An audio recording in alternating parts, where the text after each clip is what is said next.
Bonjour, j'espère que vous allez bien. Aujourd'hui, nous allons voir comment calculer un dallo hydraulique dans le logiciel SciPontCadre. Avant de rentrer dans le vif du sujet, abonnez-vous si ce n'est pas encore fait pour être informé des prochaines vidéos sur le logiciel SciP. Nous allons calculer ici un dallo composé de 3 compartiments de 9,90 m de longueur totale et de 7 m de largeur. Le dallo a une hauteur totale de 2,10 m avec une épaisseur du tablier de 30 cm et une épaisseur du radier de 30 cm. Chaque compartiment du dallo a une largeur de 3 m et une hauteur de 1,50 m. Pour créer un nouveau projet dans SciPontCadre, cliquez sur Nouveau. Dans la fenêtre Nouvel ouvrage, vous allez mettre le nom du fichier. Ici, c'est dallo et vous cliquez sur Accepter. Il y a une fenêtre Nouvel ouvrage qui va s'afficher. Dans cette fenêtre, si vous sélectionnez aucun, c'est si vous voulez modéliser tout le dallo vous-même, c'est-à-dire introduire les pieds droits, introduire les tabliers radiés et introduire les ailes. Vous pouvez aussi sélectionner les assistants. Ici, nous avons l'assistant pour pont cadre droit. Pont cadre droit, ce sont des ponts cadres qui ont des pieds droits et les bords parfaitement perpendiculaires. L'assistant pour pont cadre en biais, ce sont les ponts cadres qui ont des bords et des pieds droits qui ne forment pas un angle de 90 degrés. Et si vous sélectionnez l'assistant pont cadre généraux, c'est un assistant qui tient compte des ponts cadre droits et des ponts cadre biais. C'est un assistant qui tient compte du cas général. Donc dans notre cas, on va prendre assistant pont cadre généraux. Et vous cliquez sur Accepter. Ici, nous avons géométrie. Dans géométrie, ici, nous avons LE qui représente la largeur du dallo, L1 et L2 qui représentent la longueur totale du dallo, idem que L3 et L4. Ici, nous avons G qui représente la hauteur intérieure du dallo. Dans notre cas, le gabarit G fait 1,50 m. La longueur axe LE qui représente la largeur du dallo est de 7 m. Portée à l'entrée gauche, L1 fait 4,80 m. Pourquoi 4,80 m? Parce que la longueur totale de notre dallo fait 9,60 m, donc divisé par 2, ça nous fait 4,80 m. La portée à l'entrée droite L2 fait 4,80 m aussi. L'angle d'entrée fait 0 degré, c'est-à-dire le pied droit et la bordure de notre dallo forment un angle de 90 degrés. La portée en sortie gauche L3 fait 4,80 m. La portée en sortie droite L4 fait aussi 4,80 m.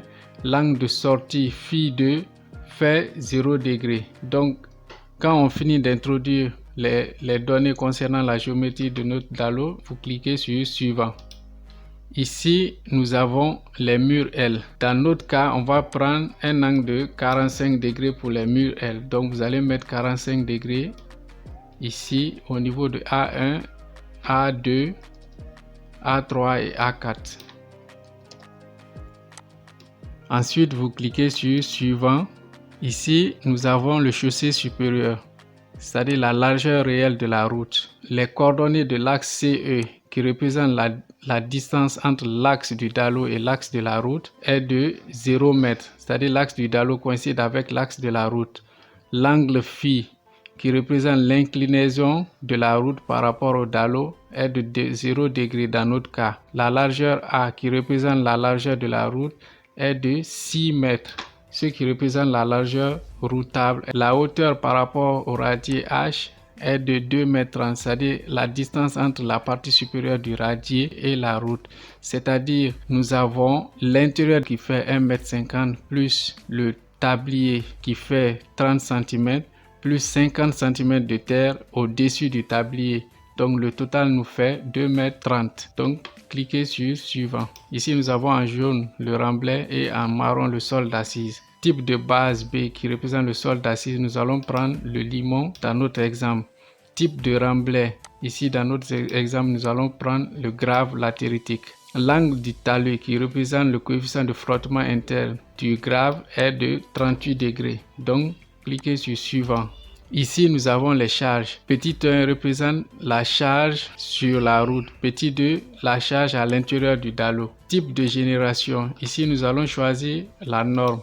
Ici, nous allons prendre la norme CPC 61 titre 2 classe 1. Classe 1 parce que notre route a une largeur supérieure ou égale à 7 mètres. Ensuite, au niveau de la surcharge du radier, nous allons décocher. Donc, cliquez sur Terminer. Quand vous cliquez sur Terminer, il y a un rapport qui va s'afficher pour nous indiquer les données introduites. Ici, dans les données introduites, nous avons la contrainte admissible du sol qui est de 200 kN par mètre carré. Ça, c'est en fonction de la nature du sol qu'on a choisi. Ici, nous avons les arrobages, le diamètre du plus gros granulat. Donc on va cliquer sur accepter pour valider. Ce sont des données qu'on peut modifier, arriver à l'intérieur du logiciel. Donc cliquez sur accepter. Quand vous cliquez sur accepter, vous allez voir le Dalo qui n'est pas encore compartimenté. Donc pour compartimenter, vous venez dans géométrie, éditer, vous venez cliquer sur le module. Dans le module, ici on a le pied droit gauche. D'après le calcul, le pied droit gauche fait 20 cm, le pied droit fait 20 cm, le tablier fait 30 cm et le radier fait 30 cm. Donc nous allons introduire des pieds droits intermédiaires. Donc pour introduire les pieds droits intermédiaires, vous venez dans division, vous cliquez sur le plus 2 fois parce qu'on va introduire 2 pieds droits intermédiaires. Donc ici l'épaisseur des pieds droits intermédiaires étant de 20 cm, nous allons mettre LI qui représente la distance du premier pied droit et du deuxième pied droit qui est de 3 mètres. Donc en centimètres on va mettre 300. Ici LF, ça c'est la distance entre le pied droit et le pied droit intermédiaire, le premier pied droit intermédiaire qui est aussi de 300. La distance entre le pied droit intermédiaire et le deuxième pied droit est de 300, c'est-à-dire 3 mètres. Et sur la partie droite, 300. Donc vous cliquez sur accepter, automatiquement vous allez voir que les pieds droits sont introduits. Pour voir les données que nous venons d'introduire, vous venez dans ouvrage, données générales. Dans ouvrage données générales, vous allez voir terrain qui correspond à la nature du terrain qu'on vient de choisir, qui est le limon, qui a un module de réaction de 100 000 kN par mètre carré, la contrainte admissible du sol de 200 kN par mètre carré et le coefficient de frottement terrain fondation qui est de 0,58. Ici, nous avons le remblai qui correspond au remblai qu'on a choisi, qui a un poids volumique de 20 kN par mètre cube, l'angle de frottement interne de 38 degrés, le pourcentage de frottement terrain 0%, l'angle de transmission des charges 45 degrés. Ensuite, au niveau de la géométrie, nous pouvons changer ici la hauteur de notre gabarit. Ici, nous avons 1,50 m. Nous avons l'ajustage des pieds droits. L'ajustage des pieds droits, si on veut choisir des pieds droits qui correspondent à l'axe ou des pieds droits qui sont décalés vers l'intérieur ou l'extérieur. Ici, dans notre cas, nous allons prendre ajustage des pieds droits axialement. Ici, au niveau des charges, on a dit que c'est un Dalo hydraulique. Ici, on va cocher charge hydraulique et par tirant d'eau, on va mettre un tirant d'eau d'1,10 m dans notre exemple. Ici, nous avons les arrobages extérieurs de 3,5, enrobage intérieur 3,5. Le diamètre du plus gros granulat, ici, on va laisser à 25 mm. Donc, vous cliquez sur accepter. Ensuite, vous venez dans ouvrage matériaux. Ouvrage matériaux nous permet de choisir la classe de résistance du béton, la classe de résistance de l'acier ici dans notre cas qui est de FE400, les classes d'exposition. Donc si c'est un Dalo qui doit drainer par exemple l'eau de mer, vous devez choisir la classe d'exposition qui correspond à l'eau de mer, c'est-à-dire corrosion due à des chlorures provenant de l'eau de mer. Dans notre cas, c'est un Dalo qui doit drainer de l'eau douce, donc on va laisser cocher sans risque d'attaque par corrosion et vous cliquez sur accepter. Ensuite, vous venez dans ouvrage table d'armature. Ouvrage table d'armature nous permet de choisir les armatures qu'on va utiliser pour calculer notre Dalo. On va commencer par notre module, armature dans le module. Donc, vous cliquez. Ici, les diamètres admissibles, on va choisir du 12, 14 et 16. Donc, on va décocher tout le reste sauf 12, 14 et 16. Donc, vous cliquez sur accepter. L'espacement aussi. Ici, on va choisir un espacement maximum de 20. Donc, vous sélectionnez 25 et 30. Vous supprimez. Vous cliquez sur accepter. Et ici, vous cliquez sur accepter. On vient au niveau des armatures 24 dans les murs L. Vous cliquez. Ici, les diamètres admissibles, on prend la même chose. Du 12, 14 et 16. On décoche tout le reste. On fait accepter. L'espacement aussi, on prend maximum 20 cm. Donc, on sélectionne 25 et 30. On supprime, accepter. On accepte. On fait la même chose sur les armatures horizontales dans les murs. Ensuite, on vient au niveau des convois de charge. Ici, quand on prend l'assistant généraux, les convois de charge sont générés automatiquement. Donc, pour voir, on vient dans convois de charge édité. On verra que les convois de charge ont été généré automatiquement. On peut cliquer dessus pour éditer, pour voir. Ici, effectivement, on voit un convoi de charge système BTCPC fascicule 61, titre 2. Donc, c'est le convoi le plus défavorable. Ici, le nombre de positions de convoi le long du parcours est de 3. Donc, accepté. Ensuite, on vient au niveau des charges de bande qui ont été aussi générées automatiquement. Donc, on fait charge en bande éditer. On voit que les charges en bande, on peut l'éditer pour voir. Ici, on a une charge de largeur 1 mètre et une charge de 9,81 kN par mètre carré en fonction de la norme. Donc, quand on a fini la modélisation et le chargement, on vient dans calculer tout dimensionné. Il y a une fenêtre qui va s'afficher.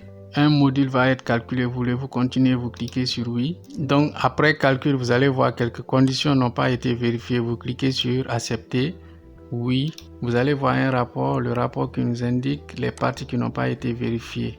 Donc, quand on déroule le rapport, on voit dans les semelles tronçon 1, les attentes avant minimum 39 calculées 33,9. Donc, les attentes au niveau des semelles ne sont pas suffisantes. Donc, il faut augmenter la hauteur de la semelle. La même chose ici pour le tronçon 2, calculé 33,9, minimum 39. Donc, on voit à peu près que c'est la seule erreur au niveau de chaque module. Donc, pour corriger l'attente avant, vous venez dans géométrie, éditer, vous cliquez sur les murs L pour augmenter la hauteur de la semelle. Ici, nous avons semelle superficielle, épaisseur qui est de 0,40, c'est-à-dire 40 cm. Donc, on va passer à 0,50, c'est-à-dire 50 cm. Donc, vous mettez 0,5. Après, vous cliquez sur accepter. Après avoir changé la hauteur des semelles, vous devez venir dans calculer, vérifier. Après vérification, vous allez voir que les ailes ont encore des erreurs. Donc, quand vous vérifiez, vous allez voir les ailes seront en rouge, c'est-à-dire qu'ils ont des erreurs. Donc, pour les corriger, vous venez cliquer dessus et on vous dit que quelques conditions n'ont pas été vérifiées. Vous cliquez sur accepter, oui. Donc, quand vous déroulez, vous allez voir ici, on dit pourcentage géométrique minimum, semelle superficielle, armature longitudinale inférieure. Donc, le minimum devait être de 0,013, mais le calcul est de 0,00113. Donc, on doit augmenter la quantité d'armature au niveau des semelles, l'armature longitudinale inférieure et l'armature longitudinale supérieure. Idem au niveau des armatures transversales inférieures et armatures transversales supérieures au niveau du tronçon 1 et du tronçon 2. Donc, pour corriger, vous devez venir ici dans armature. Dans armature, vous venez dans mur en aile d'entrée gauche. Vous cliquez sur tronçon 1. Donc, dans tronçon 1, vous venez au niveau des armatures longitudinales ici. Vous cliquez dessus. Ici, nous avons HA12 tous les 20 cm. Donc, on va prendre HA12 tous les 15 cm. Donc, vous allez diminuer l'espacement des armatures. Ici, vous validez. Vous faites la même chose pour les armatures longitudinales inférieures. Ici, on prend aussi 15. On valide. Après avoir corrigé le tronçon 1, vous venez sur mur en aile d'entrée gauche, vous cliquez sur vérifier. Vous allez voir l'information, toutes les conditions ont été vérifiées. Donc, vous fermez ici, non. Vous venez au niveau du mur en aile d'entrée droite, vous cliquez sur tronçon 1. Vous faites la même chose. On termine par mur en aile de sortie droite. Donc, quand on finit de corriger mur par mur, on clique sur armature et on vérifie tout notre module. Ici, on voit que toutes les conditions sont vérifiées. Donc, on a fini de corriger notre DALO. On peut venir dans édition. On vient dans ouvrir plan. On clique sur le plus pour produire les plans. Ici, on va prendre échelle 1 sur 100. Accepter. Le périphérie, ici, on prend en A3. On accepte. On vient cliquer sur détail de tous les dessins et nous avons tous nos plans. Ici, le plan vue de dessus de notre DALO avec toutes les dimensions. Ici, nous avons le plan de la section du dallo avec la hauteur, la largeur des compartiments, l'épaisseur des pieds droits et des tabliers d'échelle. Nous avons le ferrage de notre module avec les longueurs de coupe. Ici aussi, nous avons le ferrage de notre mur L avec les longueurs de coupe dans le tableau. Donc nous sommes à présent à la fin de cette vidéo. Merci de l'avoir suivi. Si vous avez aimé, likez. N'oubliez pas de partager à vos amis que ça peut aussi intéresser.